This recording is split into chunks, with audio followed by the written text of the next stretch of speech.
сидит на небесном камне и время от времени поглядывает вниз на землю, как пастух на свое стадо. Рядом стоит дьявол. Он очень подвижен. «Ну смотри, смотри, что получилось из твоего возлюбленного человечества», насмешливо сказал дьявол Богу. «Все копошатся. Но ведь ты не можешь отрицать, что было величие замысла», вздохнув, отвечает Бог. «Во всяком замысле главное – точность», ехидно заметил дьявол. «Величие замысла – оправдание неудачников». «А почему ты радуешься?» – спросил Бог. «Люди в меня в самом деле недостаточно верят, но и в тебя мало кто верит». «Тут-то ты и попался», – обрадовался дьявол. «Я сам ни во что не верю, и люди, даже те, что в меня не верят, в сущности следуют моей вере». «Логично, но противно», – сказал Бог. «Истина должна быть красивой, иначе она не истина». –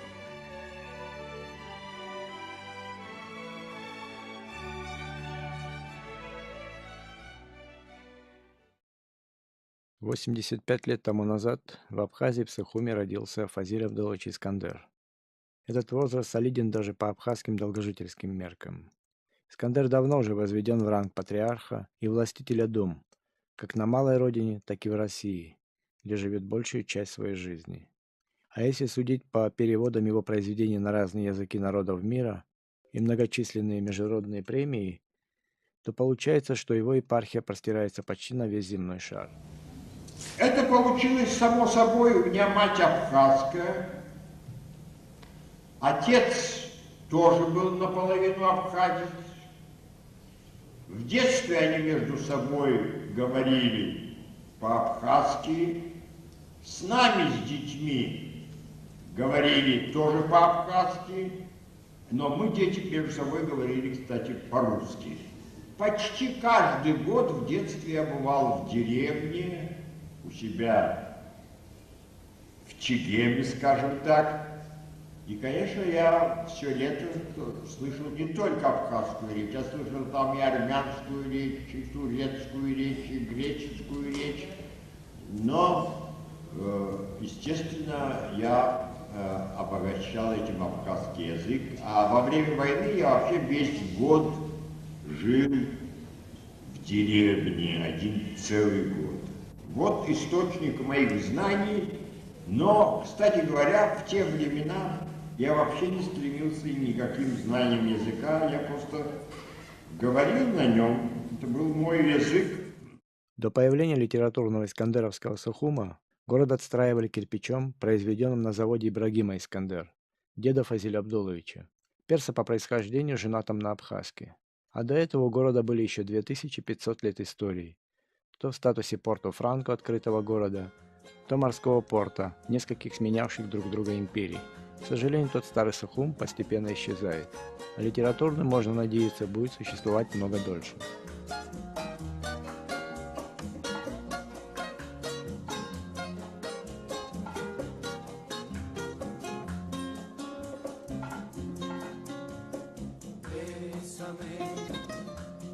Bésame mucho, como si fuera esta noche la última vez. Bésame, bésame mucho,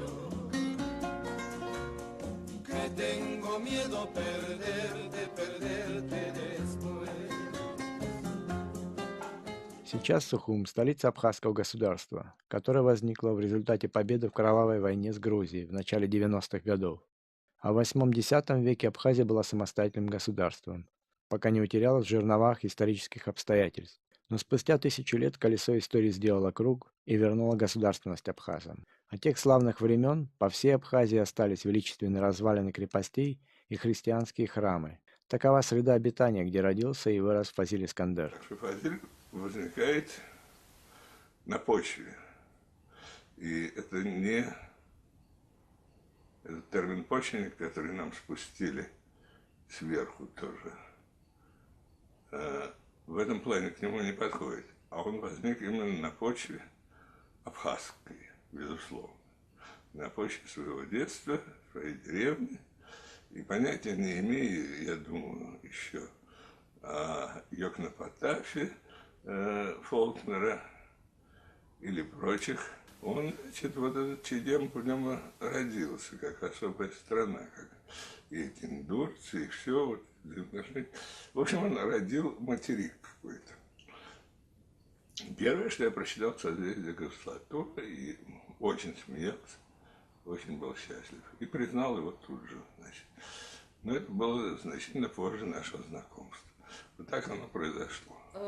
Абхазия, несмотря на такое свое очень сложное геополитическое положение, несмотря на то, что ей постоянно приходится и делать выбор, и обороняться, и думать о каких-то дипломатических ходах, и быть достаточно хитроумной для того, чтобы избегать конфликтов, сложностей, войн, хотя все равно бывают и конфликты, и сложности, и войны. Но мне почему-то кажется, что счастье было дано в Абхазии, в общем, гораздо больше для каждого человека, чем в большой стране. А чем я это могу подтвердить? Я это могу подтвердить только главным примером, конечно. Это Фазилем Искандер. Все творчество Фазиля Искандера, плюс его безупречная репутация, даже в самые сложные периоды жизни, и вполне библейские декорации страны, где он родился и вырос, так и просят сделать аналогию писателя с пророком, которых обычно в родном отечестве не признают. Он даже Евангелие написал свое, по-чегемски, о Джамхухе, сыне оленя. А Сухумский дворик Чика назвал наподобие ветхозаветного символа – Вавилончиком. Правда, почти у всех его героев недостаточно серьезности, чтобы претендовать на персонажей религиозной литературы. И дядя Сандра, и Чик, и их родные и знакомые – вполне земные люди, полные абхазского темперамента и задора, что их скорее роднит с героями романов Сервантеса и Рабле. В его мифологии удавы охотятся за кроликами, а не рекламируют Еве плод познания. Да и не похожа цветная капуста на райский фрукт. Но от этого шкала ценностей по Искандеру не становится менее важной.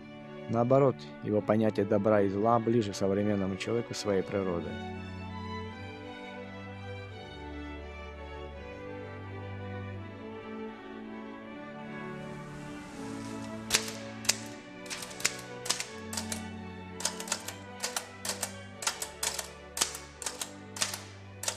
Искусство имеет определенную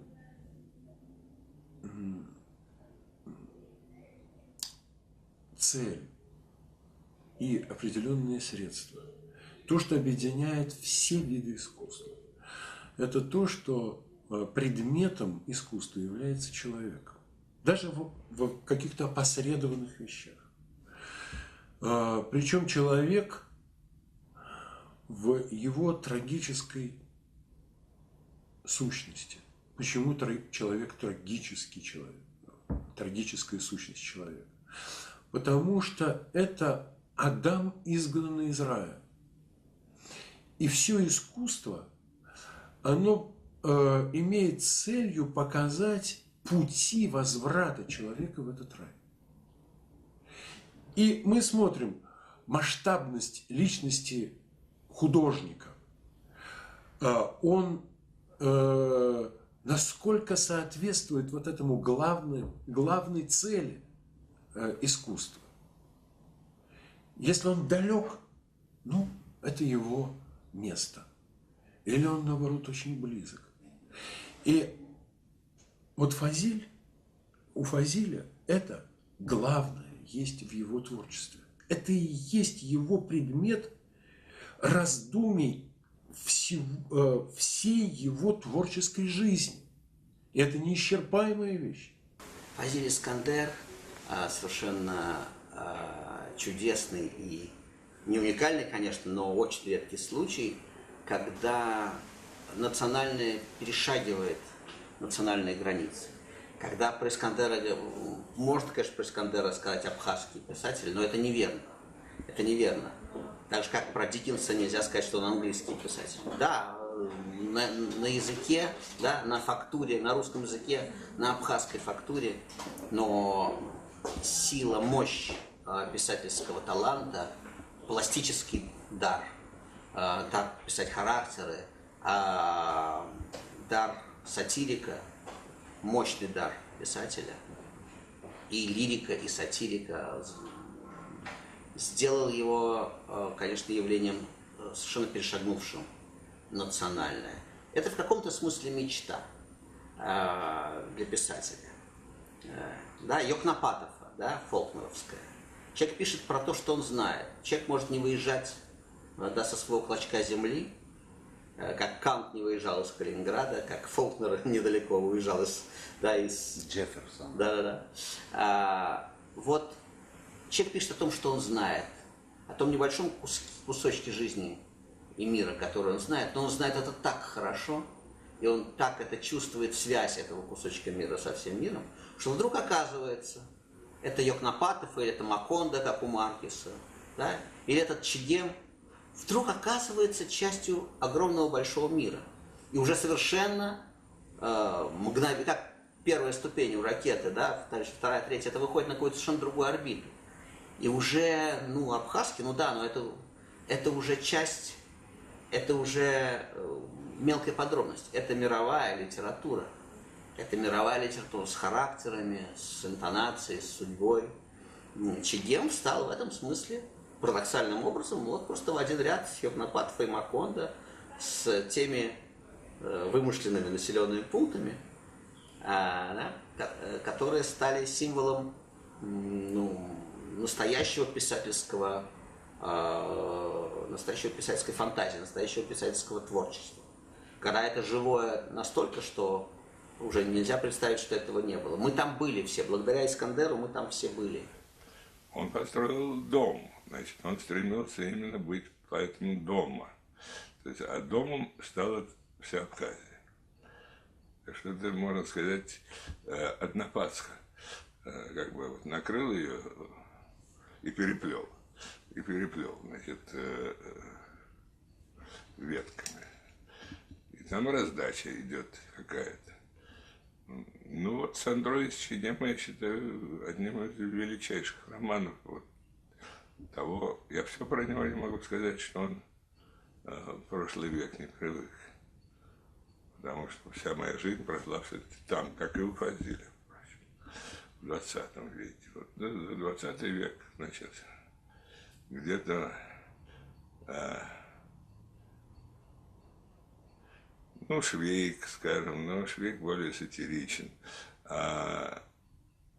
И по-чешски, значит, вот по-восточноевропейски Ехидин в отношении более сильных там Австро-Венгрии, вот это все дело.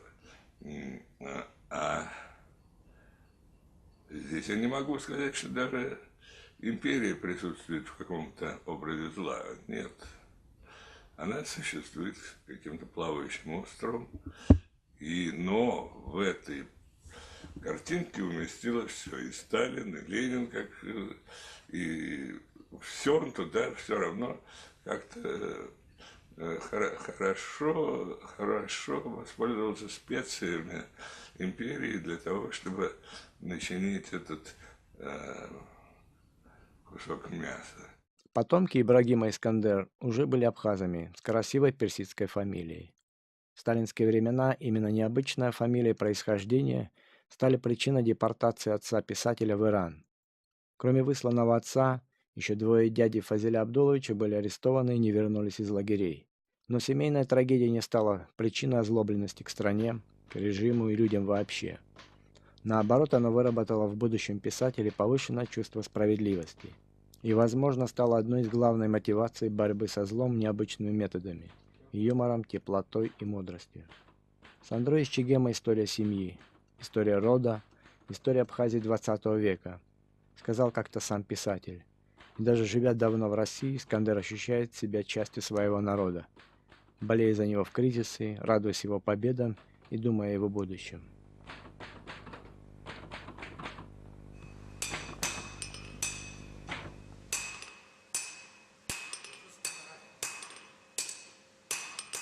Маленький народ должен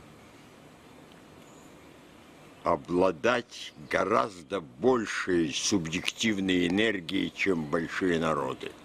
Поэтому на маленький народ, на интеллигенцию маленького народа ложится великая почетная задача не отставать от интеллигенции больших народов. И тогда она больше может дать своему народу силы на выживание и силы на то, чтобы сохранить свой национальный облик, свою национальную культуру и быть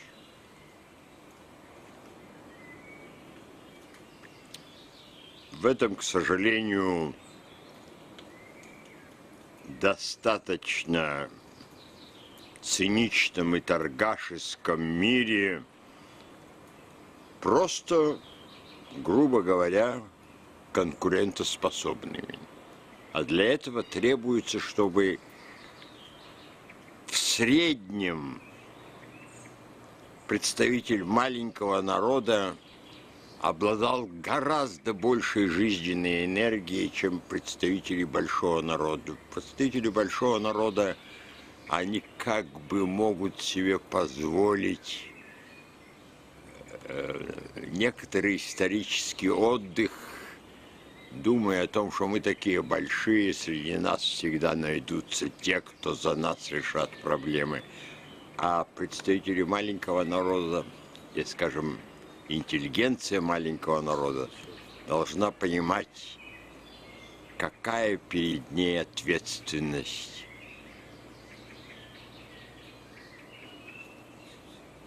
Быть на уровне мировых задач. А естественный отбор между огромным народом и маленьким – большая разница. Но за счет, я бы сказал, гораздо большей духовной бдительности маленький народ может интеллектуально, духовно никак не отставать от больших народов. В 60-е годы, когда я работал в издательстве, и после была определенная переписка между мною. Вот. И для меня очень дороги эти письма, они не опубликованы. Вот. Я бы хотел там одно место из его письма от 1978 года. 1978 год это был для Абхазии, для интеллигенции нашего народа, нашего больших волнений, изменений. Вот. И ЦК КПСС вследствие этого вынуждены было принимать специальное постановление по Абхазию. И в этот момент вот в письме, в частности, мне вот пишет, существование маленького народа столь же грандиозно и всемирно необходимо, как и существование так называемых великих наций. А если при этом в силу определенных исторических и психологических причин этот маленький народ сумел сохранить в себе высшие человеческие достоинства, такие как совесть и честь, столь приниженные и ослабленные в современном мире, то он имеет не только право на равное существование, но и может серьезно обогатить нравственную жизнь других народов. Это и вдохновляет меня, впрочем, как и всякого честного писателя. Да, здесь действительно подчеркнуто именно свидетелем чего он был вот в жизни абхазского народа. И не только абхазского народа, у народов Кавказа и у других так называемых малых народов, младописьменных народов. Некоторым так и кажется, что они не так уж много создали. Это далеко, конечно, не так, если взять аспект, скажем, даже устного народного творчества, нардского эпоса, эпоса о Прометее в варианте, скажем, кавказском, нашем, абхазском, в частности. Без всего этого не так легко представить вообще такой художественный мир, гений народа. К великому счастью, расцвет Фазиля Абдуловича Искандера попал на время относительного покоя и благополучия. И тем не менее, как художник, Фазиль не мог не нести в себе вот этой щемящей ноты представителя небольшого народа, у которого прав на жизнь не меньше, чем у представителя огромного народа. Потому что, получив от Всевышнего подарок в виде жизни, человек должен эту жизнь прожить, как сказал один человек, что если твое рождение – это тебе подарок от Бога, то твоя прожитая жизнь – это твой подарок Богу. Искандер своей жизнью сделал Всевышнему большой подарок. Искандера часто ставят в один ряд с Фолкнером и Маркесом. Они создали свои миры в литературе. Если фолкнеровская Йокнапатофа вымышленная страна, то маркесовский Макондо расположен в фантастической реальности Колумбии, а искандеровский герой обитает в абсолютно узнаваемой Абхазии. Да и родились Маркес и Искандер в один день, 6 марта. Правда, Габриэль Гарсия 2 годами раньше. И оба, по классификации самого Фазиля, писатели дома.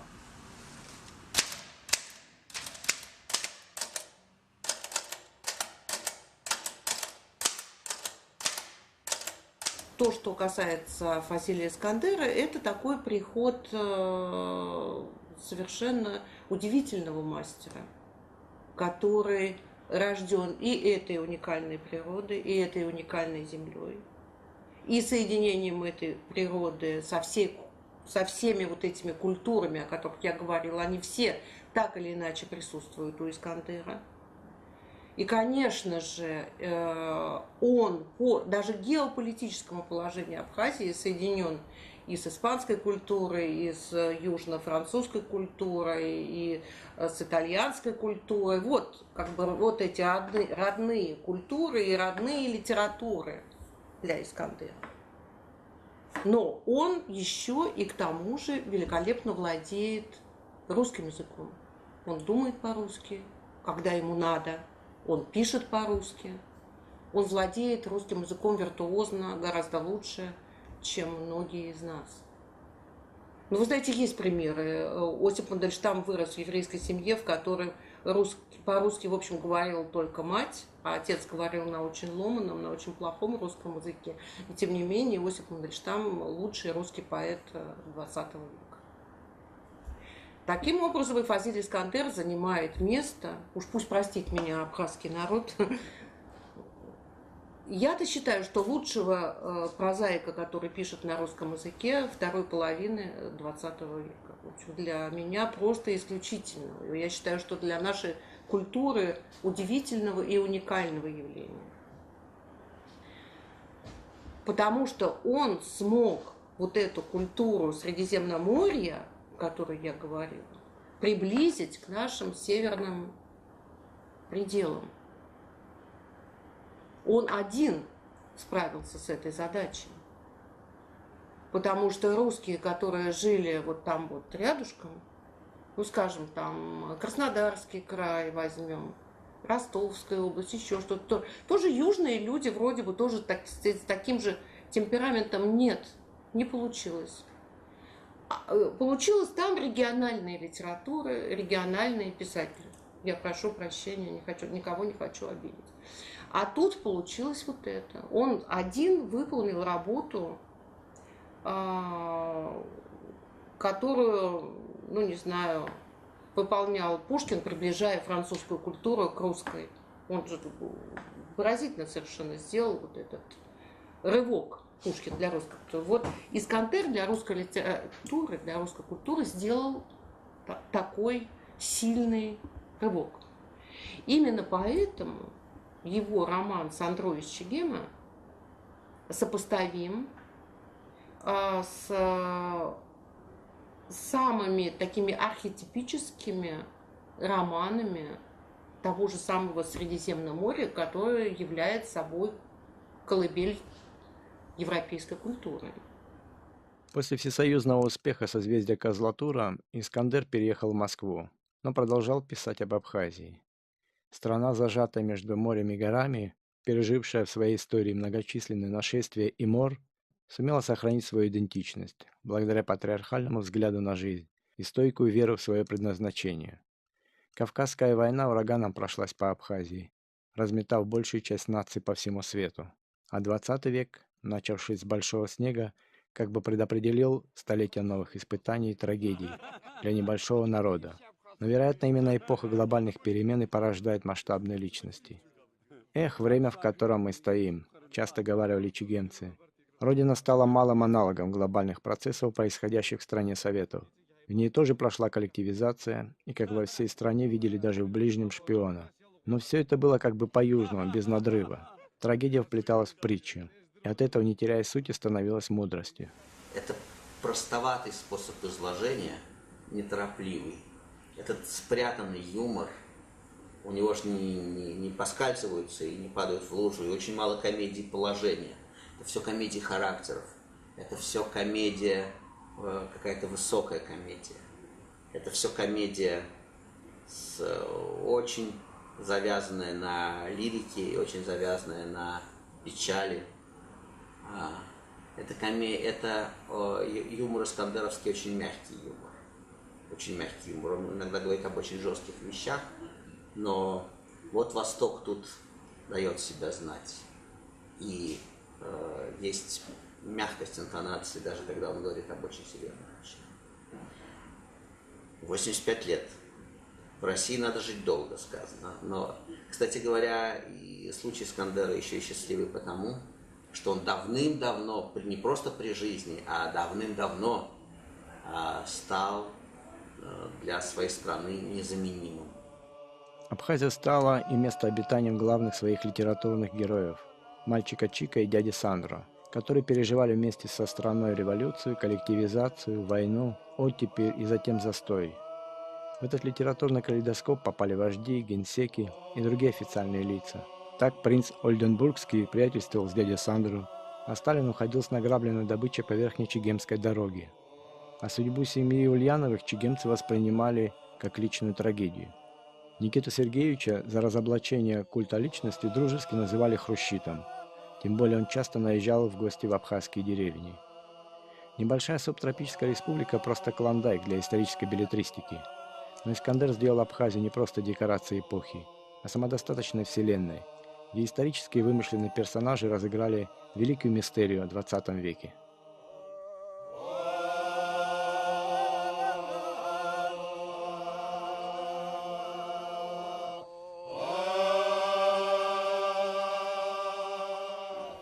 Сандро из Чегема, я считаю, что это было эпохальное произведение и отразило наш советский 20 век в полной мере, превышая размеры той страны, которую он описывал и придумал.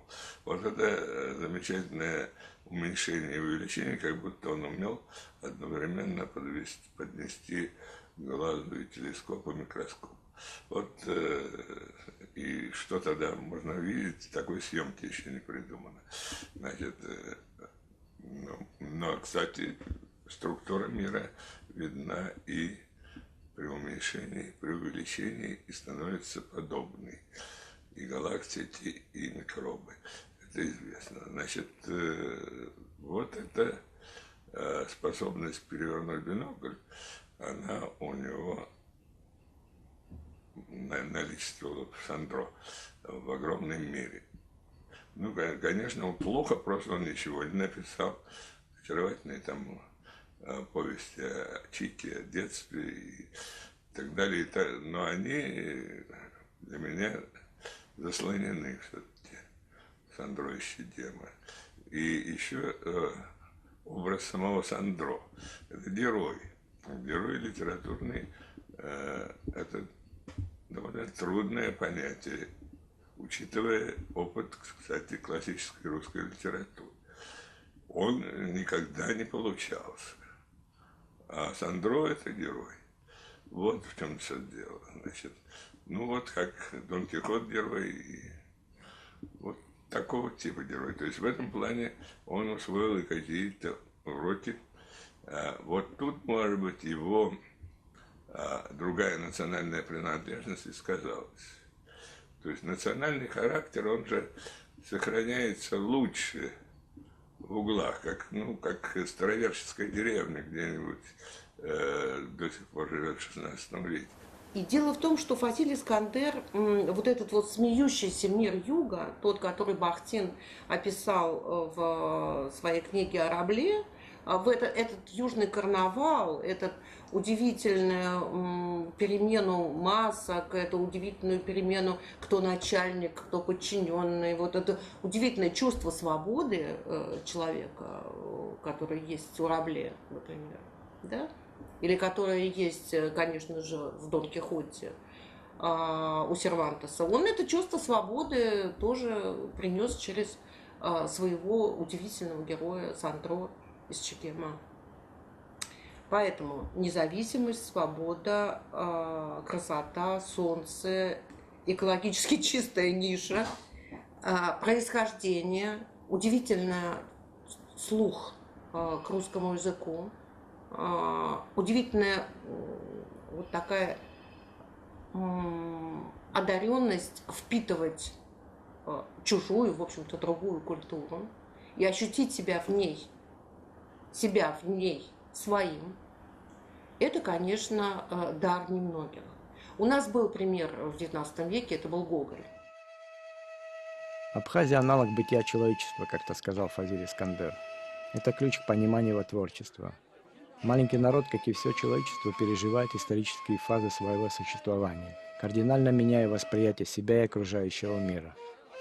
С Абхазией это произошло в короткий исторический период, обозримый даже с точки зрения одного поколения. Из патриархального общества нация прошла через горнило войн, революций и глобализации. Прорыв в научно-техническом прогрессе увеличил разрыв с традиционной этикой и моралью, что привело к погружению в новый феодализм, где смешалось добро и зло, традиции и модернизм. А ухмылки прогресса в виде экспериментов с генами животных и человека, тотальной слежки в мировой паутине, гендерного размытия, таки взывает к духам Гоя с его снами разума порождающих чудовищ. В сегодняшнее время это состояние химерического эволюционирующего одиночества интернет-пользователя. А Фазиль Абдулович возвращает через своих литературных героев прежде всего достоинства. А уже с ним легче определять, где черное, где белое, и даже оттенки серого видны.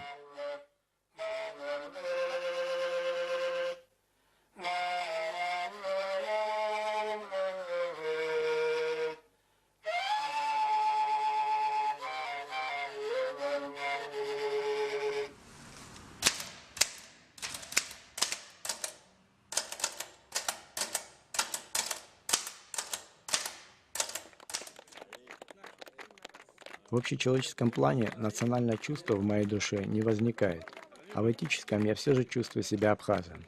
В известной мере я ощущаю себя патриархальным. Главное свойство патриархального общества при всех его предрассудках, а иногда и жестокостях, приоритет человеческой личности, личного стыда, ответственности за свое поведение. Я уверен, что табу необходимо, причем не только на сегодня или завтра, навсегда. Без него невозможно какое-то чистоплотное отношение к жизни. Лучше всех его пределы определило Евангелие. Я ценю больше всего в абхазском характере достаточно самобытном и цельном которые в силу своего рождения, в силу своей семьи, традиций, не потерял еще своих великих языческих табу. К сожалению, табу, которые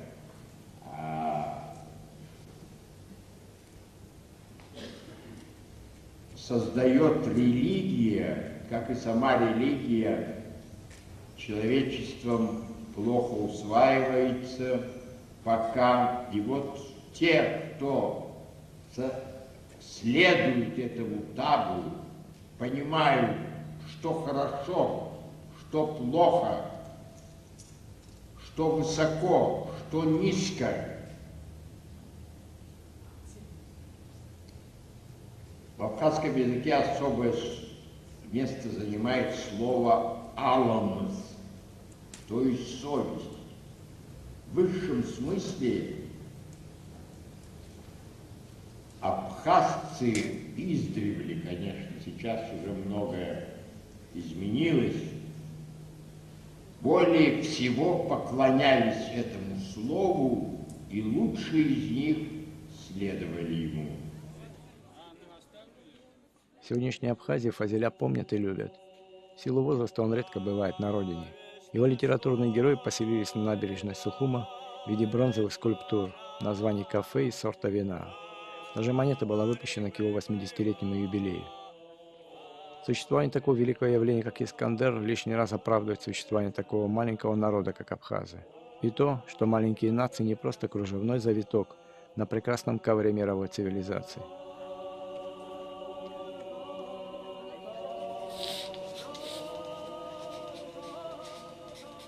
Задача, конечно, стоит непростая.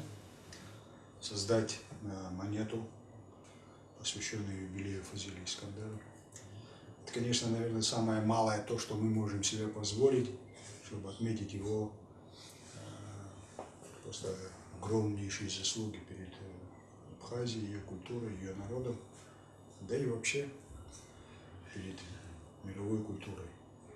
Ну вот та как бы вроде вот эта малость, но в то же время она как бы не очень уже проста. Дело в том, что монетное дело – это одно из древнейших как бы дел, чем занимается человек. И там есть свои правила, каноны и некие табу, которые очень редко нарушаются. Одно из них – это касается изображений живых людей на монетах. Это самая высокая честь. Это самая высокая честь при жизни иметь свой профиль на монете. Ну, в абхазской нумизматике вот, в новое время изображение живого только в одном случае у нас уже было. Это изображение первого нашего президента, лидера Абхазии Владислава Григорьевича Арцева. И в данном случае это второй такой пример, когда Фазиль Абдулович также удостаивается этой чести. Он успел насладиться и увидеть эту любовь, она длится десятилетия. Я вам могу сказать, что в русских домах за рубежом, я часто бываю, люди ведь, особенно когда уезжали в 90-е годы, там, в советское время, увозили совсем немного, очень просто ограниченный вес. И я знаю несколько моих друзей, моих семей, которые уезжают из Москвы на рубеже 89-90 года, среди совсем немногого количества скарба, которые они могли с собой возить, увозили Сандроя Щегема с собой туда, потому что без этого их жизнь была бы невозможна. Это, между прочим, надо заслужить. Фазиль Искандер заслужил, безусловно. Вот этот сплав вот этих двух языковых стихий создали, конечно, богатство его. Вот. Он обогатил русский язык. Это русский писатель, который привнес из национальной культуры и литературы все богатство и вложил туда, и передал это. Вот это великая была миссия его как как писателя в этом смысле. И я думаю, что если мы будем осматривать период послевоенной советской литературы и нынешней литературы, то рядом с ним я не обретаю никаких писателей, ни живущих, ни умерших. Было много замечательных писателей у нас, но это на расстоянии, все равно ниже намного. Это, конечно, писатель первого разряда, слава Богу, умными людьми оцененным. Замечательный, удивительный писатель, гуманист нашего времени, человек, который отстаивает все наши общечеловеческие ценности, оставаясь русским писателем и певцом Абхазии. Я его спросила один раз: Фазиль, а ты вообще как вот ты себя ощущаешь? Ну, я русский писатель. Ну, конечно, я певец Абхазии. Вот, благодаря Фазилю Искандеру Абхазия существует на карте, культурной карте мира, как большая страна. Если существует такой писатель, если он так преподнес, презентовал свою страну человечеству, то это большая страна, потому что она вечная. Он дитя Абхазии, вот это можно сказать. Он рожден Абхазией, это можно сказать. Вот. А все остальное, значит, не знаю, насколько кому нужно. Кто как себя в грудь бьет, от этого это звон павиана, когда он бьет себя в грудь, а не патриота. Вот это там, а не душа. А там есть душа, и там есть тепло. А тепло – это вот аджах или очаг. Вот. Тепло – это все время, оно, конечно, отечественное. Оно оттуда происходит. Вот эта согретость и море, и климат, и вот эти ветерки. Это теплые вещи все. Теплые не в смысле, что их в мороз надо, не валенки, а вот теплые вещи, как живые, человеческие. И, по-моему, все у него согрето его, конечно, собственным душевным теплом еще. Вот это-то и есть взаимоотношение, что он, конечно, он порожден Абхазией, но он писатель мирового порядка, чего там мельчит. Я помню, когда он писал Ширколобова, Буйволе, его вещи с Сандро, он все лето ее писал. И как раз маленький сын был, совсем младенец, и он только выходил под вечер, чтобы его искупать. Вот он принимал участие в купании. И перед тем, как мы готовили, на даче жили, мы готовили ванночку, все, а он ходил с ним на плечо, так головку положив, и ему напевал какие-то такие абхазские мелодии, очевидно абхазские, я не знаю, собственного, может, сочинения. Вот он под это вот ходил, и это был ритуал каждый божий день. Во всем остальном он приходил только есть, все, и уходил. И он превратился, как мы смеялись, он потом уже смеялся сам, что я, говорит, сам был как Бою в это время. То есть в этом смысле отблеск труда настоящего одаренного человека, вот такого, ну, гениально одаренного, от Бога одаренного человека, в этом я не сомневалась никогда, ни минуты, ни секунды. Вот, это отражение падает на быт не только жены, но всей семьи. Он переписывал свои вещи огромные по 4 раза минимум, а то и 5. Это его норма. Кто сейчас из молодых может переписать свою вещь столько раз? При этом он, переписывая, не сокращал, а наоборот наращивал каждый раз.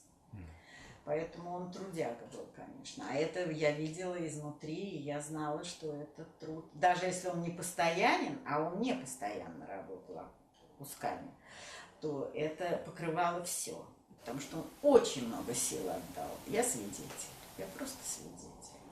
Хорошо псуток, сасы псуток, апсны, апсуток.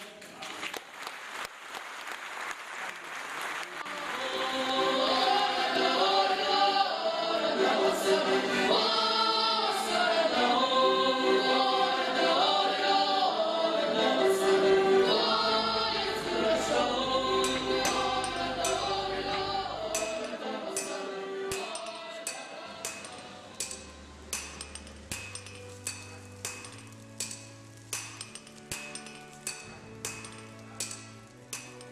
Я думаю, можно ожидать, что человечество станет несколько разумнее. Несколько, но многого от него я не жду. «Пророк – горевестник Бога», – сказал как-то писатель. Наверное, отчасти и про себя. Правда, Искандер не предвещает апокалипсис, как нынче многие с экранов телевизора или во всемирной паутине. Раньше писателям пророчествовать было легче. Будущее наступало постепенно. А теперь оно наступает иной раз быстрее, чем выйдет из типографии книга, где это будущее описывалось. Поэтому Кафка сегодняшнего дня пророчествует ежедневно в соцсетях. А Искандер шутлив и мудр, и главное оставляет надежду на будущее человечества. Поэтому скорее предвестник, чем горевестник. Пророчество – это правда, которая всегда приходит слишком рано, а вспоминают о ней всегда слишком поздно. «Вот ты Бог», — продолжал дьявол. «Ты ни в чем не сомневаешься, а люди полны сомнений. Страшно далеки вы друг от друга». «Я сомневаюсь больше всех», — сказал Бог. «В чем ты сомневаешься?» — удивился дьявол. «Я пока не уверен. Слишком рано или слишком поздно я послал на помощь людям своего сына. Или все-таки вовремя? Если не вовремя, значит, я способствовал напрасной гибели своего сына. Об этом думать невыносимо. Кто же развеет сомнения Бога?» — вкратчиво спросил дьявол. «Только люди. Я на них надеюсь», — вздохнул Бог. «Больше мне не на кого надеяться». «Значит, ты нуждаешься в людях?» «Да». «А они нуждаются в тебе?» «Очень». «Тогда какая между вами разница?» «Я твердо знаю, что нуждаюсь в них, чтобы оправдать свой замысел и не быть виновным в гибели сына. А они еще не уверены, что нуждаются во мне. Слишком многие не уверены. Вот в чем разница. Надо ждать, ждать, ждать, пока они все не уверятся, что нуждаются во мне».